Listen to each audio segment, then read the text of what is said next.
잠시 스마트폰을 내려놓으세요. 시간을 내어 집중해서 들어보세요.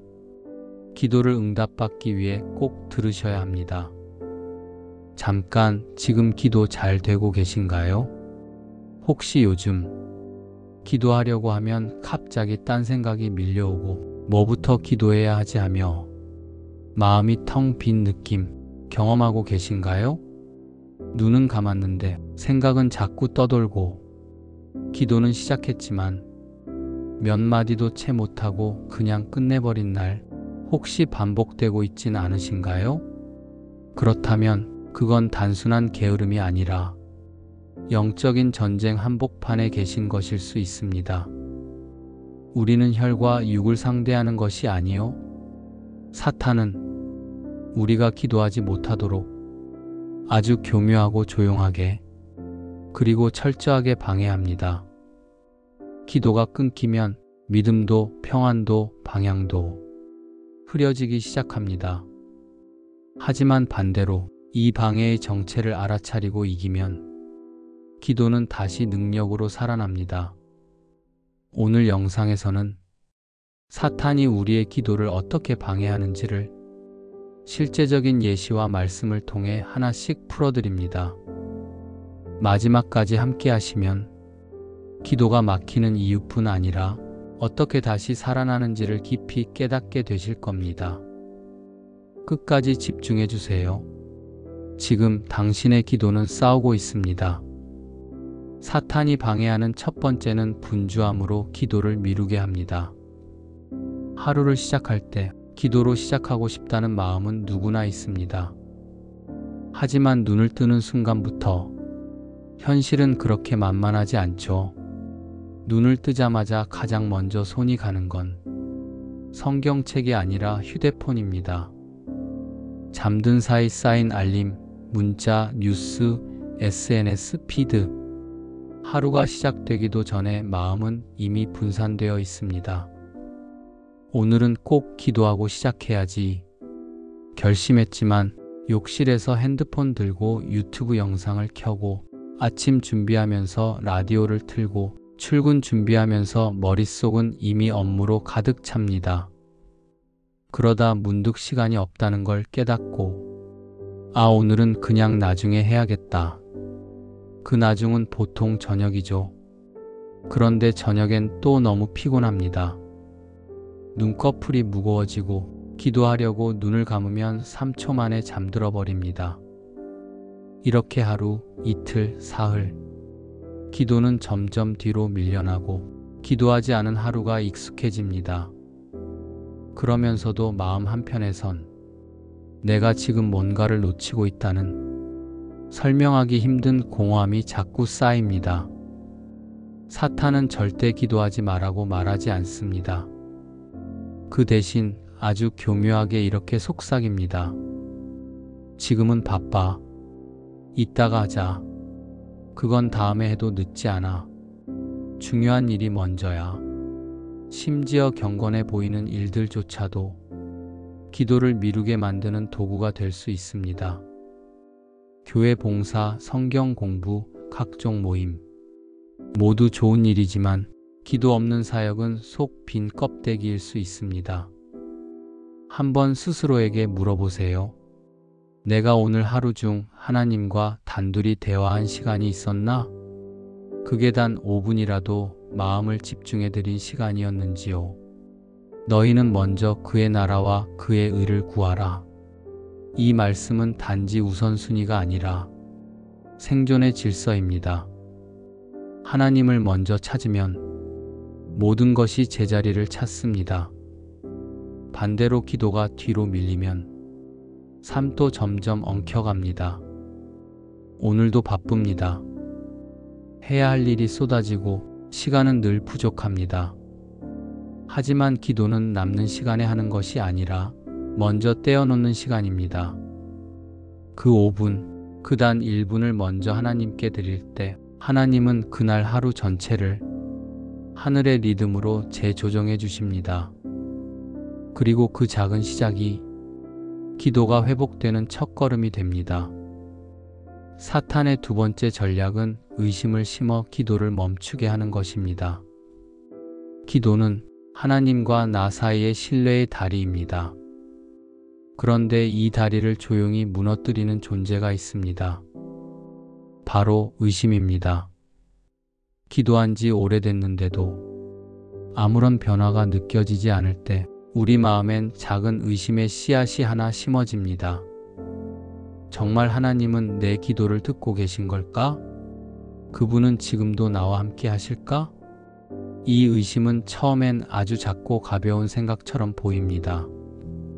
하지만 시간이 지나면 기도의 의욕을 갉아먹고 영혼을 점점 무기력하게 만들죠. 예전에 한 청년이 이런 이야기를 나눠준 적이 있습니다. 하나님, 저 취업 꼭 하게 해주세요. 마음에 드는 회사에 서류도 넣고 면접도 봤어요. 간절히 기도했거든요. 그런데 떨어졌어요. 그때부터 하나님은 내 인생엔 관심이 없으신가 보다 생각이 들었어요. 그 이후로는 기도를 해도 마음이 닿지 않는 느낌이었죠. 이렇게 의심은 기도의 온도를 서서히 식혀버립니다. 하나님이 침묵하시는 시간이 길어지면 우리는 점점 현실의 소리에 더 귀를 기울이게 됩니다. 응답이 없으면 그냥 내가 알아서 해야지. 이 마음이 쌓이면 기도는 점점 의례적인 말로만 남게 되죠. 그때 사탄은 결정적으로 이렇게 속삭입니다. 기도해도 아무 소용없어. 어차피 안 바뀌잖아. 그 말은 가끔 우리 안에서 우리 자신의 목소리처럼 들립니다. 그래서 더 위험합니다. 왜냐하면 사탄은 늘 하나님보다 현실이 더 확실하다고 말하니까요. 하지만 믿음은 보이지 않는 것을 붙드는 힘입니다. 믿음이 없이는 하나님을 기쁘시게 하지 못하나니 하나님은 당장의 응답보다 우리가 그분을 얼마나 신뢰하는지를 더 깊이 보십니다. 응답이 없는 것 같을 때도 하나님은 일하고 계십니다. 우리의 기도를 듣고 계시고 그 침묵 속에서도 우리 마음을 다듬고 계십니다. 그리고 정말 놀라운 건 우리가 의심 가운데서도 기도의 자리를 지킬 때 하나님은 그 믿음을 기뻐하신다는 사실입니다. 믿음이란 모든 게 명확할 때 드리는 것이 아니라 모든 게 불투명할 때도 멈추지 않는 것입니다. 기도는 하나님의 반응보다 내가 그분을 향해 계속 나아가겠다는 의지의 고백입니다. 지금 기도해도 아무 일도 일어나지 않는 것 같다면 그건 하나님이 듣지 않으시는 게 아니라 당신의 믿음을 더욱 깊이 다듬고 계신 시간일 수 있습니다. 그래서 그 믿음을 붙드는 순간 기도는 다시 살아나기 시작합니다. 사탄의 세 번째 전략은 죄책감으로 기도를 포기하게 하는 것입니다. 기도는 우리가 하나님 앞에 솔직하게 나아가는 자리입니다. 하지만 어떤 날은 그 자리에 나아가고 싶지 않을 때가 있습니다. 왜냐하면 마음속 깊은 곳에 내가 지금 이런 상태로 무슨 기도를 해? 하는 죄책감이 가득 차 있기 때문입니다. 사탄은 우리에게 죄를 짓도록 유혹한 다음 그 죄를 가지고 정죄의 덫을 놓습니다. 내가 저런 행동을 하고도 어떻게 감히 하나님께 기도할 수 있어? 그 말은 너무나 설득력 있게 들리고 우리의 영혼을 한없이 작아지게 만듭니다. 기도하려고 무릎 꿇었는데 어제의 실수가 자꾸 떠오릅니다. 분노했던 장면, 음란한 영상, 거짓말, 겉으로는 괜찮은 척했지만 사실 아무도 모르게 반복된 죄. 그 기억들이 마치 스크린처럼 눈앞에 떠오르죠. 그리고 그때부터 기도는 멈춥니다. 아예 하지 않거나 형식적인 말만 반복하다 끝납니다. 그리고 나서 마음 한구석에선 이렇게 말합니다. 내가 더 깨끗해지면 다시 기도해야지. 하지만 그 더 나은 날은 좀처럼 오지 않습니다. 왜냐하면 죄는 스스로 해결되지 않기 때문입니다. 그때 사탄은 마지막으로 이렇게 속삭입니다. 하나님도 널 싫어하실 거야. 너는 자격 없어. 하지만 여러분, 이게 바로 사탄의 최종 전략입니다. 하나님이 아닌 죄를 보게 만드는 것, 그리고 기도의 문을 스스로 닫게 만드는 것. 죄보다 더 무서운 건 죄책감에 눌려 하나님께 나아가지 못하는 고립입니다. 그러나 성경은 분명하게 선언합니다. 우리가 우리 죄를 자백하면 그는 미쁘시고 의로우사 우리 죄를 사하시며 모든 불의에서 우리를 깨끗하게 하실 것이요. 이 구절은 단지 위로가 아닙니다. 하나님의 약속입니다. 우리가 죄를 지었더라도 그 죄를 하나님께 고백하기만 하면 그분은 여전히 우리의 아버지로 우리를 안아주십니다. 예수님은 우리가 완전할 때 오시지 않았습니다. 우리가 죄인 되었을 때 우리를 위해 죽으셨습니다. 그래서 우리는 언제든지 이런 나라도 기도할 수 있습니다 라고 말할 수 있습니다. 한 번은 한 청년이 이렇게 고백했습니다. 전 며칠 동안 계속 죄를 지었어요. 기도하기도 창피하고 회개도 형식 같았어요. 하지만 하루는 너무 괴로워서 그냥 무릎 꿇고 말도 못하고 울었어요. 그런데 이상하게 그때가 가장 하나님이 가까이 계신 느낌이었어요. 하나님은 우리의 의로움이 아니라 우리의 진실한 마음을 받으십니다. 죄책감은 사탄이 만든 족쇄이지만 회개는 하나님이 주신 열쇠입니다. 지금 죄의 무게에 눌려 기도조차 포기하려는 마음이 있다면 그 순간이야말로 하나님께 가장 가까이 나아가야 할 때입니다. 그 어떤 죄도 하나님의 용서보다 크지 않습니다. 그 어떤 실수도 하나님의 사랑을 멈추게 하지 못합니다. 기도는 자격이 아니라 회복을 위한 부르짖음입니다. 지금 이 순간에도 하나님은 당신이 다시 기도의 자리로 돌아오길 조용히 기다리고 계십니다. 사탄의 네 번째 전략은 산만함으로 기도의 흐름을 끊는 것입니다. 기도하려고 마음을 먹고 조용한 장소에 앉아 눈을 감습니다. 그런데 그 순간 마음은 갑자기 조용해지는 게 아니라 오히려 시끄러워지기 시작합니다. 오늘 미팅 몇 시였지?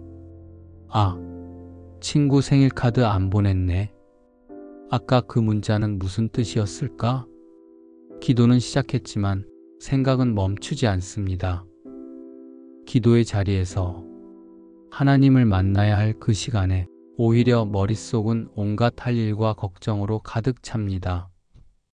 어떨 땐 기도 도중에 갑자기 휴대폰이 울립니다. 이것만 보고 다시 집중해야지. 하지만 그건 대부분 기도의 끝이 됩니다. 기도를 시작하고 딱 1분 안에 마음이 흐트러지는 이 패턴, 아마 많은 분들이 경험하셨을 겁니다. 사탄은 우리의 기도를 폭력적으로 방해하지 않습니다. 대신 아주 조용하게, 은근하게 우리의 집중을 흩뜨립니다. 왜냐하면 기도는 하나님과의 직접 연결선이기 때문입니다. 이 연결이 살아있으면 영혼도 살아있고 분별력도 회복되고 믿음의 힘도 다시 솟아나기 때문이죠. 그래서 사탄은 기도를 끊는 게 아니라 기도의 흐름을 조용히 흔들려고 합니다. 우리는 기도 중일 때 종종 이런 생각에 사로잡힙니다. 이 생각은 내가 해야 할 일이니까 정리하고 계속하자. 기도하다가 중간에 떠오른 거면 하나님이 알려주신 거 아닐까? 하지만 대부분 그것은 산만함이라는 가면을 쓴 방해입니다. 하나님을 가까이 하라. 그리하면 너희를 가까이 하시리라. 하나님께 가까이 나아가려는 순간마다 사탄은 다양한 소음과 생각으로 우리를 산만하게 만들려 합니다. 실제로 기도할 때 갑자기 배가 고파지고 졸음이 오고 해야 할 일이 떠오르고 무의미한 기억이 떠오르는 현상은 단순한 우연이 아닙니다. 그건 영적인 전쟁의 신호입니다. 그렇다면 어떻게 해야 할까요? 1분만이라도 그 생각에 반응하지 않고 하나님, 지금 이 순간에만 집중할 수 있게 도와주세요. 작게 고백해 보세요.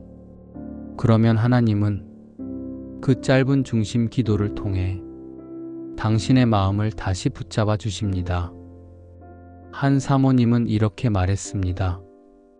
저는 기도할 때 노트를 옆에 둬요. 생각이 떠오르면 써두고 다시 기도에 집중합니다. 하나님께 집중하려면 내 마음부터 조용히 해야 하더라고요. 기도란 하늘 앞에 서는 시간입니다. 그 시간은 하루 중 가장 거룩한 호흡이며 마음을 맑게 하는 영혼의 정수입니다.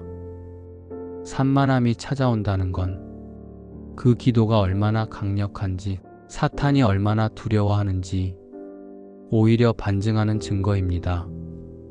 그러니 다음번에 기도 중에 잡생각이 떠오른다면, 아, 지금 기도가 통하고 있구나. 이 방에는 내가 가고 있는 길이 맞다는 증거구나. 그렇게 다시 집중해 보세요. 그리고 멈추지 마세요. 하나님은 산만한 마음 너머에서도 당신의 진심을 듣고 계십니다. 사탄의 5번째 전략은 자만심과 자기의로 기도를 왜곡시키는 것입니다. 기도가 익숙해지고 신앙생활이 어느 정도 자리를 잡으면 문득 이런 생각이 들 때가 있습니다. 나는 그래도 매일 기도하는 사람이야. 저 사람보단 말씀도 더 많이 알고 주일도 한 번도 안 빠졌어. 이 생각은 처음엔 신앙에 대한 감사처럼 보이기도 합니다. 하지만 어느 순간 그 마음이 자기 만족과 비교의 감정으로 바뀌면 기도는 점점 하나님을 향한 대화가 아니라 자기 확신을 확인하는 독백이 됩니다. 하나님을 향해 드리는 기도가 아니라 나 자신을 정당화하고 타인과 나를 비교하며 스스로를 높이려는 은근한 교만이 기도 속에 스며들게 되는 것이죠. 예수님께서는 이 모습을 누가복음 18장에서 분명히 지적하셨습니다. 바리새인은 서서 따로 기도하여 이르되, 하나님이여, 나는 다른 사람들 곧 토색, 불에 간음하는 자들과 같지 아니하고 이 세리와도 같지 아니함을 감사하나이다. 그는 겉으로는 하나님께 감사하는 기도를 올리고 있었지만 실상은 자신의 우월함을 드러내고 다른 사람을 낮추는 기도를 드리고 있었습니다. 이 장면은 오늘날 우리의 모습과 닮았습니다. 기도는 하고 있지만 실은 마음 깊은 곳에서 누군가를 깔보거나 자신의 경건함에 스스로 감탄하고 있다면 그 기도는 이미 중심을 잃은 것입니다. 자기 의로 가득한 기도는 사람들의 박수를 받을 수는 있어도 하나님의 마음에는 닿지 않습니다. 사탄은 신앙이 깊어진 사람일수록 이 자만심이라는 도구를 사용합니다. 왜냐하면 그는 우리가 기도하는 걸 무조건 막기보다 기도를 왜곡시키는 데 더 능하기 때문입니다. 그럴듯한 언어, 겸손한 포장, 그러나 실제론 기도하는 나 자신을 드러내고 싶은 마음, 이것이 쌓이면 기도는 점점 생명력을 잃습니다. 한 목사님이 이런 고백을 하신 적이 있습니다. 예전에 저는 매일 기도하는 걸 자랑처럼 여겼습니다. 나중에야 깨달았어요. 기도는 내가 드러나기 위해 하는 게 아니라 내가 사라지기 위해 드리는 거였다는 걸요. 기도는 하나님을 만나는 시간입니다. 그분 앞에서 내가 얼마나 부족하고 얼마나 연약한지를 인정하는 시간입니다. 기도의 본질은 겸손입니다. 그 어떤 의로운 행동도 기도 앞에서는 나는 아무것도 아닙니다라는 자기 비움으로 녹아야 비로소 기도가 하늘에 닿을 수 있습니다. 예수님은 자기 죄를 쳐다보며 가슴을 치던 세리의 기도를 더 기뻐하셨습니다. 하나님이여 불쌍히 여기소서. 나는 죄인이로소이다. 진짜 기도는 길고 유창한 말보다 하나님 앞에 무릎 꿇은 마음에서 나옵니다. 그래서 기도를 오래 했다고 자랑하지 마세요. 기도 중에 눈물을 흘리지 못했다고 실망하지도 마세요. 하나님은 외형이 아니라 중심을 보십니다. 기도는 나는 이런 기도를 한다는 자신감보다 하나님 없이는 나는 아무것도 아닙니다라는 고백에서 시작되는 것입니다. 기도의 자리에 섰을 때 내가 얼마나 부족한 사람인지, 그럼에도 불구하고 하나님께 나아갈 수 있게 된 은혜가 얼마나 큰지를 기억한다면 기도는 다시 가장 깊고 진실한 영혼의 언어가 됩니다. 사탄의 전략 6번째는 관계 갈등을 통해 기도 응답을 막는 것입니다. 어떤 날은 기도하려고 무릎을 꿇는데 갑자기 누군가의 얼굴이 떠오릅니다. 어제 나에게 상처 줬던 사람, 나를 무시했던 직장 동료, 혹은 아직도 용서하지 못한 가족. 그 순간부터 기도는 더 이상 하나님과 나만의 대화가 아닙니다. 마음속 깊은 곳에서 왜 그 사람이 떠오르지? 아직도 내가 그걸 못 놓은 건가? 혼란과 감정이 밀려오죠. 그러다 결국 기도는 중단되고 맙니다. 하나님 앞에 나아갔지만 그 사람에 대한 분노와 미움이 벽처럼 가로막고 있었던 겁니다. 신앙생활을 하다 보면 의외로 가장 깊고 무서운 상처는 가까운 사람에게서 옵니다. 가족, 배우자, 친구, 교회 공동체, 심지어 함께 예배드리던 사람이 말 한마디로 마음을 쿡 찌르고 갑니다. 그때 우리 마음속에 쌓이는 건 기도할 수 없는 감정입니다. 하나님, 전 저 사람을 용서할 수 없어요. 지금 저 사람 생각하면 기도 자체가 안 돼요. 사탄은 바로 그 지점을 파고듭니다. 그 갈등과 분노, 미움, 혹은 인정받지 못한 감정을 기도를 막는 장애물로 바꿔버립니다. 성경은 분명히 말합니다. 남편들아, 아내를 사랑하라. 이는 너희 기도가 막히지 않게 하려 함이라. 기도가 막히는 원인이 우리가 생각하는 신앙 부족이 아니라 관계 안의 불순종과 미움일 수 있다는 것입니다. 또한 마태복음 5장 2324절에는 더 직접적으로 말씀하십니다. 예물을 제단에 드리려다가 거기서 내 형제에게 원망 들을 만한 일이 있는 것이 생각나거든 예물을 제단 앞에 두고 먼저 가서 형제와 화목하고 그 후에 와서 예물을 드리라. 기도를 드리기 전에 먼저 화해하라는 것, 예배보다 관계가 우선이라는 것. 이 말씀은 단순히 인간관계를 다루는 조언이 아닙니다. 하나님과의 연결선이 사람과의 갈등으로 인해 끊긴다는 사실을 알려주시는 겁니다. 실제로 한 자매님은 오랜 시간 기도에 응답이 없다고 느꼈습니다. 재정 문제, 자녀 문제, 감정 문제, 무려 3년 가까이 무응답의 시간 속에서 하나님이 멀리 계신다고 생각했습니다. 그런데 어느 날 기도 중에 갑자기 어머니 얼굴이 떠올랐다고 합니다. 수년 전 갈등 이후 마음을 완전히 닫고 있었던 어머니, 왜 갑자기 엄마가 생각나지? 그날 이후 몇 주간 기도할 때마다 계속 어머니가 떠올랐고 자매님은 결국 눈물로 어머니께 전화를 걸어 용서를 구했습니다. 그리고 그 이후로 기도 중 울림이 돌아오기 시작했고 하나님과의 친밀감이 다시 회복되었다고 고백했습니다. 관계가 회복되면 기도의 통로도 다시 흐르기 시작합니다.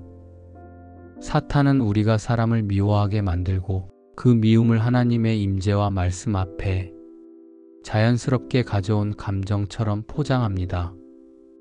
하지만 그건 독입니다. 기도의 흐름을 막는 영적 독입니다. 혹시 지금 용서하지 못한 사람, 마음 깊이 묻어둔 감정, 멀어진 관계가 있다면 그것이 당신의 기도를 막고 있는 보이지 않는 장벽일 수 있습니다. 하나님은 우리의 정결한 마음을 기뻐하십니다. 상처받은 그 마음까지도 회복시키시고 관계를 살리심으로 기도의 문도 다시 열어주십니다. 하나님, 제 마음에 묶여있는 이 미움을 하나님의 사랑으로 풀어주소서. 이 고백 하나면 충분합니다. 진정한 기도는 용서에서 시작됩니다. 사탄의 7번째 전략은 거짓된 응답으로 미혹시키는 것입니다. 기도를 드렸고 응답이 온 것 같았습니다. 마음에 평안도 있었고 길이 열린 것 같았고 이건 분명 하나님이 주신 응답이야. 그렇게 믿고 행동했습니다. 하지만 시간이 지나면서 그 선택이 자신을 괴롭게 하고 관계에 금이 가고 마음엔 점점 불안과 회의가 찾아왔을 때 우리는 이렇게 묻습니다. 그때 내가 들었던 응답 정말 하나님께서 주신 게 맞았을까? 사탄은 우리를 무조건 기도하지 못하게만 막는 게 아닙니다. 때로는 우리에게 거짓된 응답을 하나님의 뜻처럼 위장하여 스스로 착각하게 만듭니다. 그 방식은 굉장히 은근하고 세련되어 있습니다. 기도 중에 떠오른 생각, 갑자기 우연처럼 맞아떨어진 상황, 내가 원하던 대답과 똑같은 말이 들렸을 때 이건 분명 하나님의 사인이야. 그런데 실은 내가 이미 마음속에서 원하고 있던 것을 기도로 정당화하고 있었던 건 아닐까요? 사탄도 자기를 광명의 천사로 가장하나니 사탄은 우리 안에 있는 간절한 소망과 급한 결정욕을 이용해 그럴듯한 감정과 상황을 조합하고 그것을 마치 하나님이 허락하신 것처럼 꾸밉니다. 특히 결혼, 이직, 투자, 이사, 중요한 결단 앞에서 우리의 확신은 종종 하나님의 뜻으로 포장됩니다. 하지만 그 확신이 말씀과 충돌하고 영적인 평안을 오래 유지하지 못하고 열매가 혼란과 상처라면 그건 하나님이 아닌 다른 누군가가 만든 길일 수 있습니다. 한 형제가 간증한 적이 있습니다. 기도하고 나서 어느 투자 제안이 정말 좋은 기회처럼 느껴졌어요. 기도했으니 괜찮겠지 하고 결정했는데 결과적으로는 전 재산을 잃고 말았습니다. 그때 깨달았죠. 내가 들은 건 하나님의 음성이 아니라 내 욕심에 스스로 붙인 합리화였구나. 사탄은 우리가 기도한다고 해서 포기하지 않습니다. 오히려 그 기도 중에 감정과 환경을 조작하여 우리를 미혹하려 합니다. 이런 거짓된 응답은 특히 영적으로 예민한 사람들에게 더 위험합니다. 왜냐하면 내가 기도하는 사람이니까 라는 자의식이 스스로를 속이는 필터가 되기 때문입니다. 그래서 진짜 응답은 다음과 같은 3가지 기준을 통과해야 합니다. 첫 번째는 말씀과 일치하는가? 하나님의 뜻은 절대 말씀과 어긋나지 않습니다. 내 결정이 성경적 가치와 맞는가? 두 번째, 성령의 평안이 지속되는가? 단기적 흥분이 아닌 며칠을 기도해도 유지되는 평안인가? 세 번째, 그 열매가 선하고 생명을 살리는가? 나에게만 좋은 결과인가? 타인과 공동체에 해가 되진 않는가? 기도의 응답을 분별하는 것은 믿음보다도 깊은 영적 분별력이 필요한 일입니다. 하나님은 우리를 속이지 않으십니다. 하지만 사탄은 우리를 스스로 속이게 만드는데 탁월한 기술자입니다. 그래서 응답을 받았다고 느낄 때일수록 한 번 더 무릎을 꿇고 주님, 제 마음이 아니라 주님의 뜻이 이루어지기를 원합니다. 이렇게 고백하는 것이 가장 안전한 길입니다. 진짜 응답은 시간이 지나도 후회가 남지 않고 내가 아니라 하나님의 영광이 드러나며 내 영혼을 더 자유롭게 만듭니다. 결론적으로 기도는 단지 응답을 얻기 위한 수단이 아니라 하나님의 뜻을 분별하고 동행하기 위한 자리입니다.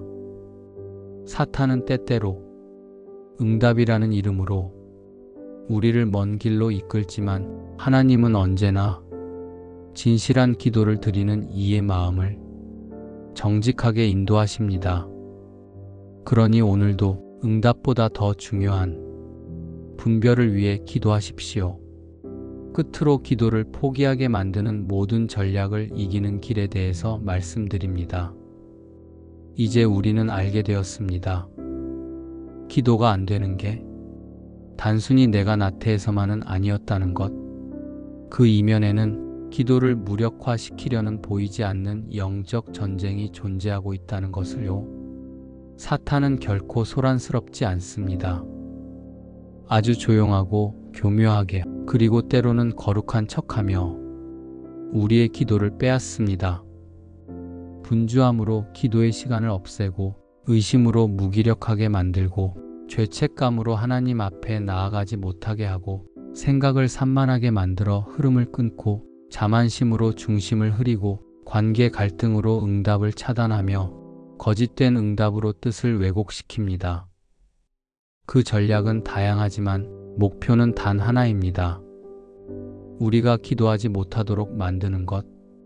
기도가 멈추면 우리는 하나님과의 연결이 끊어지고 영적인 호흡이 멎으며 세상의 소리에 휩쓸려 살아가게 됩니다.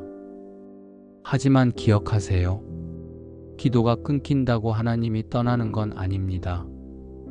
기도가 약해졌을 때에도 하나님은 여전히 당신을 기다리고 계셨습니다. 하나님은 멀리 계시지 않습니다. 오늘, 지금 이 순간, 지금 이 자리에서 당신이 눈을 감고 한숨을 쉬기만 해도 그분은 응답하실 준비가 되어 있으십니다. 내가 고통 중에 여호와께 부르짖었더니 내게 응답하셨도다. 기도는 특별한 사람이 드리는 것이 아닙니다. 기도는 지친 자, 낙심한 자, 돌아오고 싶은 자를 위한 하나님의 초대입니다. 하나님은 우리가 기도를 포기하기를 기다리시는 분이 아닙니다. 오히려 기도를 다시 시작하기만을 기다리시는 분입니다. 혹시 지금 기도를 놓치고 있었다면 지금 이 순간이 다시 시작하기 가장 좋은 때입니다. 그분 앞에 완전한 모습으로 나아가지 않아도 됩니다. 무너진 마음, 산만한 생각, 답답한 감정 그대로 들고 이 한마디만 고백하세요. 하나님, 다시 시작하고 싶습니다. 그 고백 한 줄이면 충분합니다. 기도는 우리가 하나님을 붙잡는 것이 아니라 하나님이 우리를 포기하지 않으셨다는 증거입니다. 이제 결단할 시간입니다. 다시 무릎 꿇고, 다시 입을 열고, 다시 마음을 열어 하나님과 연결되는 그 자리로 돌아가십시오. 당신의 기도는 사라지지 않았습니다. 단지 지금 다시 살아나기를 기다리고 있을 뿐입니다. 이 영상을 많이 들으셔서 사탄의 전략을 절대로 잊지 마세요.